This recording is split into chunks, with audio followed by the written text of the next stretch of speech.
आतिशी के अनशन स्थल पर हंगामा, डीटीसी के पूर्व मार्शलों ने किया प्रदर्शन, आम आदमी पार्टी पर लगाया धोखा देने का आरोप। दिल्ली में जल संकट को लेकर बोले संजय सिंह, कहा दिल्ली के लोग एक एक बूंद पानी के लिए तरस रहे मगर बीजेपी वाले कर रहे नौटंकी। आतिशी के अनशन को लेकर दिल्ली बीजेपी ने शेयर किया वीडियो, खाली अनशन वाली जगह की वीडियो जारी की गई। इधर बीजेपी प्रवक्ता शहजाद पूनावाला ने आम आदमी पार्टी पर निशाना साधा, कहा टैंकर माफियाओं पर कार्रवाई नहीं करते, टैंकर माफियाओं से क्या है संबंध। जब सत्ता में नहीं थे तो उनको पता चल रहा था पानी कहाँ गया, अब तो सत्ता में हैं आप, तो ये जो 250 लीटर पानी हर व्यक्ति के लिए, दिल्ली के वासी के लिए बनता है, आप ही ने कहा था वाटर टैंकर चुराते हैं और वाटर टैंकर पर कार्रवाई करने के लिए आदरणीय सुप्रीम कोर्ट ने कहा है। आप अनशन करते वाटर टैंकर माफिया के खिलाफ, उनके खिलाफ तो जुबान नहीं खुलती। उधर आतिशी के अनशन पर बोले मनजिंदर सिंह सिरसा, कहा आतिशी की भूख हड़ताल बड़ा ड्रामा है, अनशन वाली जगह से गायब हो जाते आतिशी। आतिशी मार्लिना जी अब कह रही मैं आज दूसरा दिन मेरा भूख हड़ताल का और मंदिर जारी है। पहले मुझे समझ नहीं आ रहा, मार्लिना और मंदिर, मार्क्सिस्ट और लेनिन के लोग मंदिर जाने लगेंगे, इससे बड़ा ढोंग और नटंकी क्या हो सकती है। ये उसी तरह का ढोंग और नटंकी है जैसे भूख हड़ताल ढोंग और नटंकी है। दिल्ली में पानी को लेकर आम आदमी पार्टी के प्रदर्शन पर बीजेपी का बयान, कहा ये कौन सा अनिश्चितकालीन सत्याग्रह है जहां आतिशी लंच के समय और रात में इसी कमरे में खाने और आराम करने चली जाती हैं।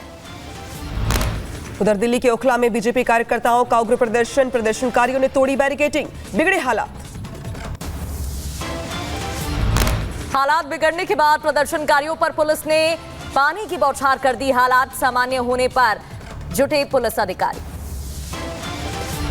दिल्ली में पानी की किल्लत से परेशान हुए लोग, तुगलकाबाद विधानसभा क्षेत्र में जल बोर्ड कार्यालय के बाहर भारी संख्या में लोगों ने विरोध कर जताई नाराजगी।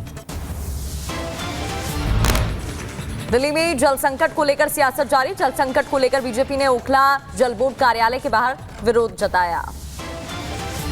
दिल्ली में जल संकट को लेकर आपका अनिश्चितकालीन अनशन जारी, कहा जब तक दिल्ली वालों को उनके हक का पानी नहीं मिल जाता है तब तक जारी रहेगा पानी सत्याग्रह। नीट पेपर लीक को लेकर बिहार ईओयू ने अपनी रिपोर्ट सौंपी, रिपोर्ट में पूछताछ और फोन लैपटॉप से मिली जानकारी का ब्यौरा, जले हुए पेपर और वीडियो सबूत का भी ब्यौरा।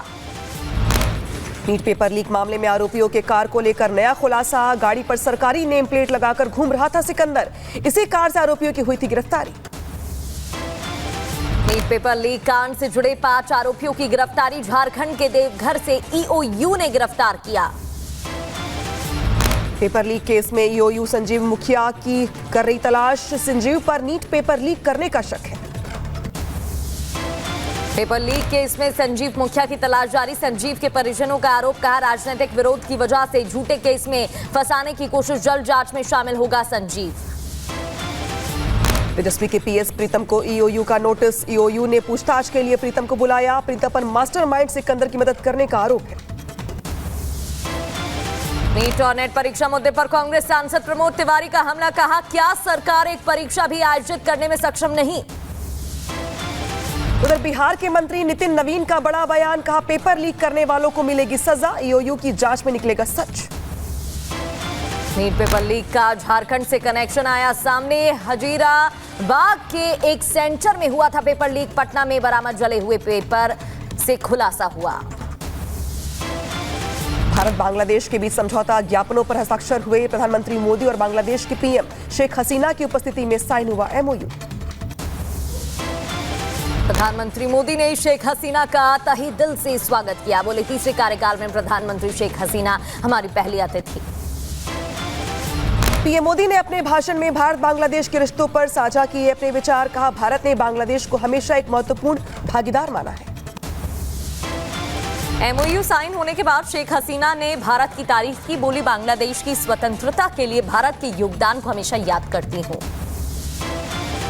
भारत दौरे के दौरान शेख हसीना ने पीएम मोदी से की मुलाकात, दोनों नेताओं के बीच कई अहम मुद्दों पर हुई बात, हैदराबाद हाउस में हुई मीटिंग। अटल सेतु के मुद्दे पर महाराष्ट्र कांग्रेस अध्यक्ष नाना पटोले का बयान, कहा वायरल हो रहे वीडियो निराधार हैं, ये सिर्फ अप्रोच रोड पर कुछ छोटी दरारें।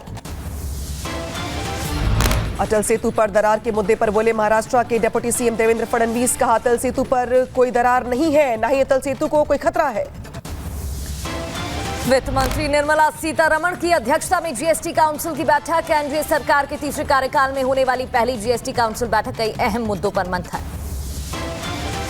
एमपी में बच्चों के सिलेबस में रामकृष्ण के बारे में पढ़ाए जाने पर बोले कांग्रेस नेता अब्बास हफीज। कहा राम तो पहले से पढ़ाए जा रहे हैं, बीजेपी का काम सिर्फ झूठ फैलाना है। एमपी के स्कूलों में भगवान कृष्ण और राम के पढ़ाए जाने पर बोले प्रदेश कांग्रेस अध्यक्ष जितेंद्र पटवारी। जीतू पटवारी ने कहा कि भर्ती घोटाले के पीछे क्या कारण है, कौन लेगा इसकी जिम्मेदारी। बिहार विधानसभा चुनाव को लेकर बोले जेडीयू नेता संजय कुमार झा। कहा बिहार में विपक्ष को लोगों ने खारिज कर दिया, नीतीश कुमार ही होंगे चेहरा। बीजेपी प्रवक्ता शहजाद पूनावाला ने इंडी गठबंधन पर निशाना साधा। कहा इंडी गठबंधन के लोगों ने झूठे आरोप लगाकर किरण रिजिजू का अपमान किया। बिहार के सीवान में गंडक नदी पर बना पुल हुआ ध्वस्त। हादसे में फिलहाल किसी के हताहत होने की खबर नहीं, पुल गिरने का वीडियो सामने आया। इधर महाराष्ट्र में सड़कों पर उतरा ओबीसी समाज। मराठा आंदोलनकारी मनोज जारंग पाटिल की मांग। कहा मराठों को ओबीसी में मिलना चाहिए आरक्षण। बंगाल के मुर्शिदाबाद में स्कूल में पिस्टल के साथ दिखे 2 छात्र हिरासत में लिए गए। दोनों छात्र अब्दुल बेरिया स्कूल का मामला। जोधपुर में हिंसा के बाद इलाके में शांति का माहौल। हिंसाग्रस्त इलाकों में पुलिस की गश्त जारी। आगजनी के बाद इलाके में तांडव। गाजियाबाद में फायरिंग कांड को लेकर लोगों में आक्रोश। 3 लोगों पर बदमाशों ने की थी फायरिंग। गोलीबारी में 2 लोगों की हुई थी मौत, 1 लापता। और गाजियाबाद में हुई फायरिंग कांड पर पुलिस का बयान। कहा सच्चाई की जरूरत। उधर यूपी के बरेली में प्लॉट पर कब्जे को लेकर बवाल हो गया। दिन दहाड़े बदमाशों ने फायरिंग और आगजनी की। हमले में एक शख्स को गोली लग गई। घटना का सीसीटीवी फुटेज सामने आया।